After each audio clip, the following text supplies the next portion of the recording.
കർണാടകയിൽ നിന്നും കൊട്ടിയൂരിലേക്ക് ഭക്തജനങ്ങളുടെ വൻ ഒഴുക്ക്. ഉത്സവത്തിന്റെ കൃത്യമായ തീയതിയും ചടങ്ങുകളെയും കുറിച്ച് ശരിയായ ധാരണയില്ലാതെയാണ് ഭൂരിഭാഗം പേരും കൊട്ടിയൂരിലെത്തിയത്. ഇത്തവണയും ഉത്സവം ആരംഭിക്കാൻ ദിവസങ്ങൾ ബാക്കി നിൽക്കെ പ്രധാന ചടങ്ങുകൾ തുടങ്ങി എന്ന തെറ്റായ ധാരണയിൽ നിരവധി കർണാടക സ്വദേശികളാണ് നീരെഴുന്നള്ളത്ത് നാളിൽ കൊട്ടിയൂരിലെത്തിയത്. പുലർച്ചെ മുതൽ കൊട്ടിയൂരിൽ കർണാടക ഭക്തജനങ്ങളാൽ നിറഞ്ഞിരുന്നു. ദേവസ്വം പാർക്കിംഗ് ഗ്രൗണ്ടിൽ കർണാടക രജിസ്ട്രേഷൻ വാഹനങ്ങൾ മാത്രമായിരുന്നു ഉണ്ടായിരുന്നത്. ചിലർ അക്കരെ സന്നിധാനത്തേക്ക് കടക്കാനുള്ള ശ്രമവും നടത്തി. അക്കരെ കൊട്ടിയൂരിലെ താൽക്കാലിക നിർമ്മാണ പ്രവർത്തനങ്ങളും ഒരുക്കങ്ങളും പൂർത്തിയാകുന്നതിന് മുമ്പ് തന്നെ ഇവർ എത്തുന്നതിനാൽ താമസ സൗകര്യങ്ങളോ മറ്റടിസ്ഥാന സൗകര്യങ്ങളോ ലഭിക്കാതെ കടുത്ത ബുദ്ധിമുട്ടാണ് അനുഭവിക്കുന്നത്.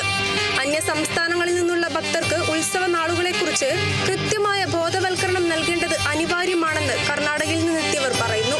ಆ ಒಂದು ಪರಂಪರೆಯನ್ನ ಮುಂದುವರಿಸಿಕೊಂಡು ಹೋಗಲಿಕ್ಕೆ ನಾನು ಈ ವರ್ಷ ಬಂದಿದ್ದೇನೆ. ಕಳೆದ ವರ್ಷ ಕೂಡ ಬಂದು ಇಲ್ಲಿ ಭಾಗವಹಿಸಿ ಬಹಳ ಒಂದು ಸಂತೋಷ ಆಗಿದೆ. പക്ഷെ ನಮ್ಮ ಕರ್ನಾಟಕದ ಎಲ್ಲ ಜನತೆಗೆ ನನ್ನ ಸವಿನಯ ವಿನಂತಿ, ತಾವೆಲ್ಲ ಮೇ 30ರ ನಂತರ ಜೂನ್ 20ರ ಒಳಗಾಗಿ ಈ ಕ್ಷೇತ್ರಕ್ಕೆ ಬನ್ನಿ.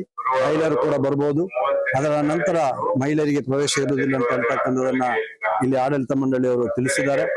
ಜೊತೆಯಲ್ಲಿ ಇಲ್ಲಿ ಪರಿಸರ ಮಾಲಿನ್ಯ ಬಹಳ ಕಳೆದ ವರ್ಷ ಕರ್ನಾಟಕದಿಂದ ಬಂದಿರತಕ್ಕಂತ ನಮ್ಮ ಸಹೋದರ ಜನರು ಪರಿಸರವನ್ನು ಹಾಳು ಮಾಡಿದ್ದಾರೆ ಅಂತ ಹೇಳ್ತಕ್ಕಂಥ ಒಂದು ಮಾತು ಕೇಳಿ ಬಂದಿದ್ದೇನೆ.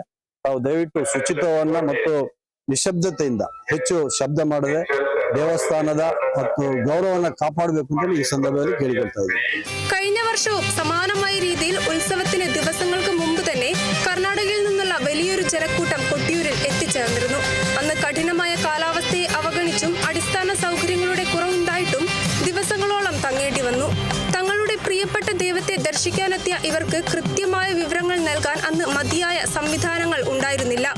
ഇതുകാരണം കഴിഞ്ഞ തവണ വസ്ത്രം മാറാനോ വിശ്രമിക്കാനോ കൃത്യമായ ഇടങ്ങൾ ലഭിക്കാതെ സ്ത്രീകളും കുട്ടികളും അടക്കമുള്ള ഭക്തർ ഏറെ പ്രയാസപ്പെട്ടിരുന്നു.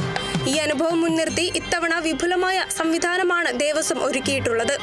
കർണാടക ഭക്തർക്കായി പ്രത്യേക ഭാഷാ ബോധവൽക്കരണ ബോർഡുകളും കൃത്യമായ ഉത്സവ കലണ്ടർ വിവരങ്ങളും ലഭ്യമാക്കിയിട്ടുണ്ട്. Kerala vision news, Kannur.